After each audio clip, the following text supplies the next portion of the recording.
एक गांव में एक व्यक्ति था जो अपने आप को गौतम बुद्ध से बड़ा ज्ञानी समझता था। यह कहानी एक व्यक्ति के अहंकार और आत्ममुग्धता का प्रतीक बन सकती है, जो ज्ञान, साधना और बोध के विषय में अपनी सीमाओं को नहीं समझ पाता। इस व्यक्ति का नाम हम राजन रखते हैं, जो एक छोटे से गांव में रहता था। राजन का दावा था कि वह गौतम बुद्ध से भी अधिक ज्ञानी है और उसके पास जीवन के सारे रहस्यों का हल है। हालांकि उसके जीवन में वास्तविक ज्ञान का अभाव था और वह केवल अपने झूठे अहंकार और बाहरी ज्ञान से संतुष्ट था। राजन का दावा। राजन गांव के बीचों बीच स्थित एक छोटे से मंदिर के पास बैठता और ज्ञान की बातें करता। वह अक्सर गांव वालों से कहता, मैंने जीवन के हर पहलू को समझ लिया है, मुझे सब कुछ पता है। गौतम बुद्ध का ज्ञान उस समय के हिसाब से था, लेकिन अब हम समय के साथ आगे बढ़ चुके हैं। मैं बुद्ध से भी बड़ा ज्ञानी हूं। गांव के लोग उसकी बातें सुनते, लेकिन वे समझ नहीं पाते थे कि वह वास्तव में कहना क्या चाहता है। कुछ लोग उसे सम्मान देते, लेकिन कुछ लोग उसके अहंकार और आत्ममुग्धता से परेशान थे। हालांकि अधिकांश लोग उसकी बातों पर ध्यान नहीं देते थे, क्योंकि वे जानते थे कि किसी का ज्ञान बाहरी रूप से दिखाने से नहीं, बल्कि जीवन में उसे उतारने से आता है। राजन की जीवन शैली। राजन का जीवन पूरी तरह से बाहरी सुख साधनों और दिखावे पर आधारित था।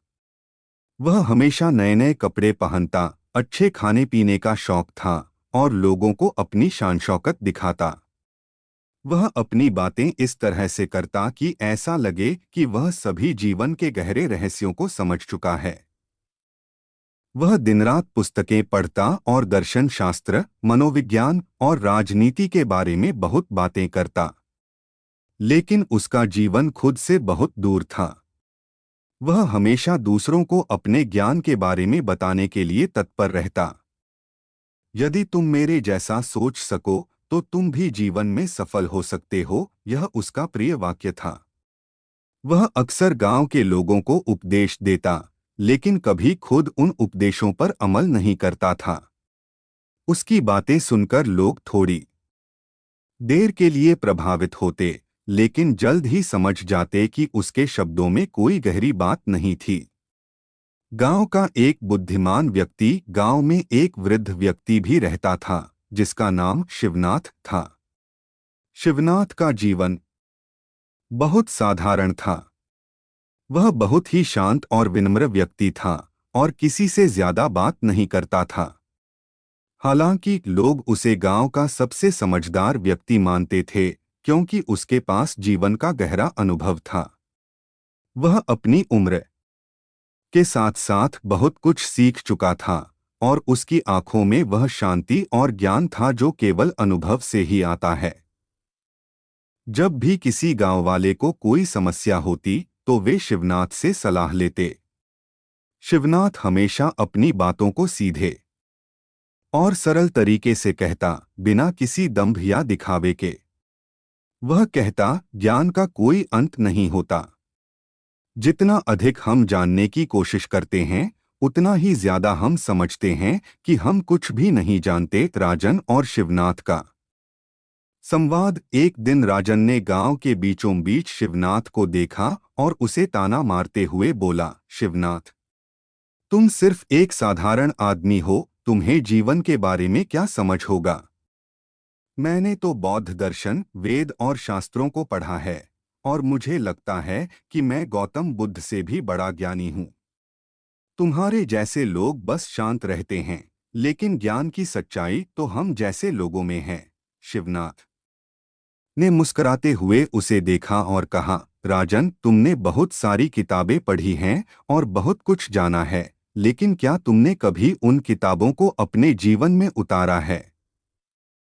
असली ज्ञान वह है जो तुम अपनी दैनिक जिंदगी में लागू करते हो, न कि केवल वह जो तुम शब्दों में सुनाते हो। राजन ने चिढ़ते हुए कहा, तुम जैसे साधारण लोग हमेशा यही कहते हो, लेकिन अगर तुम समझ पाते तो तुम भी मेरी तरह ज्ञान के बारे में बातें करते। शिवनाथ ने फिर धीरे से कहा, तुम्हारा ज्ञान किताबों में हो सकता है, लेकिन असली ज्ञान अनुभव में है। अगर तुम गौतम बुद्ध से बड़े ज्ञानी हो तो तुम्हारे जीवन में उस ज्ञान का प्रभाव होना चाहिए। क्या तुमने कभी किसी दुखी व्यक्ति की मदद की है? क्या तुमने कभी खुद को पूरी तरह से जानने की कोशिश की है? राजन थोड़ी देर चुप रहा और फिर उसे एहसास हुआ कि शिवनाथ की बातें कुछ सही हैं। वह अपने ज्ञान के भंडार को दिखाने की बजाय खुद को जानने और दूसरों की मदद करने में अधिक समय क्यों नहीं देता? राजन का आत्मसंवाद। राजन को अब यह समझ में आने लगा था कि असली ज्ञान वह नहीं है जो हम दूसरों को दिखाते हैं, बल्कि वह है जो हम खुद अपने जीवन में लागू करते हैं। वह महसूस करने लगा कि गौतम बुद्ध का असली ज्ञान केवल शब्दों में नहीं, बल्कि जीवन के हर पहलू में था। बुद्ध ने कभी भी अपनी शांति और ज्ञान को दूसरों के सामने नहीं रखा, बल्कि वे इसे अपनी साधना और दया के माध्यम से प्रकट करते थे। राजन ने खुद से कहा, शायद मुझे अपनी सोच को बदलने की जरूरत है। मुझे अपनी साधना और आत्मावलोकन पर ध्यान केंद्रित करना होगा। केवल ज्ञान का दिखावा करने से कुछ नहीं होगा। निष्कर्ष, राजन की यात्रा ने उसे यह सिखाया कि असली ज्ञान अहंकार, दिखावे और शब्दों में नहीं होता। वह ज्ञान केवल तब सही और प्रामाणिक बनता है जब वह जीवन के हर पहलू में प्रकट होता है, जैसे गौतम बुद्ध के जीवन में हुआ था। ज्ञान का वास्तविक स्वरूप शांति, विनम्रता और परोपकार में निहित होता है, और यही वह संदेश था जो राजन को शिवनाथ ने दिया। गांव वालों को यह कहानी याद दिलाती है कि किसी व्यक्ति का असली ज्ञान उसके कर्मों और आंतरिक अनुभव से जाना जाता है, न कि केवल उसकी बातों से। गौतम बुद्ध ने जिस प्रकार से अपनी साधना और ध्यान के माध्यम से सत्य और शांति को प्राप्त किया, वैसा ही ज्ञान हर किसी को अपने जीवन में उतारने की आवश्यकता है। और आत्ममुग्धता को दर्शाता है, जो स्वयं को गौतम बुद्ध जैसे महान ज्ञानी से भी बड़ा समझता था। ऐसा व्यक्ति जो ज्ञान और समझ के बारे में बहुत अधिक गर्वित होता है, अक्सर अपने दिमागी विकास और साधना की वास्तविकता से अनजान रहता है।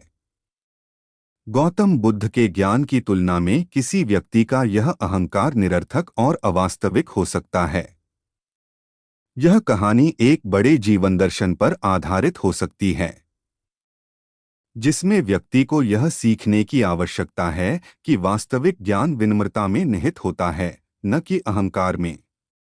गौतम बुद्ध ने हमें यही सिखाया कि आत्मज्ञान और सच्ची समझ वही है जो आत्मा की शांति, परोपकार और सत्य के प्रति समर्पण से आती है। उनका जीवन इसके उदाहरण से भरा हुआ था। वह व्यक्ति जो अपने आप को बुद्ध से बड़ा ज्ञानी समझता था, संभवतः यह भूल रहा था कि गौतम बुद्ध ने समर्पण, ध्यान और साधना के माध्यम से असंख्य बुराइयों और बंधनों से मुक्ति पाई थी। उन्होंने अपने जीवन को दूसरों की भलाई के लिए समर्पित किया, और उनकी शिक्षाएं आज भी संसार भर में प्रेरणा का स्रोत हैं।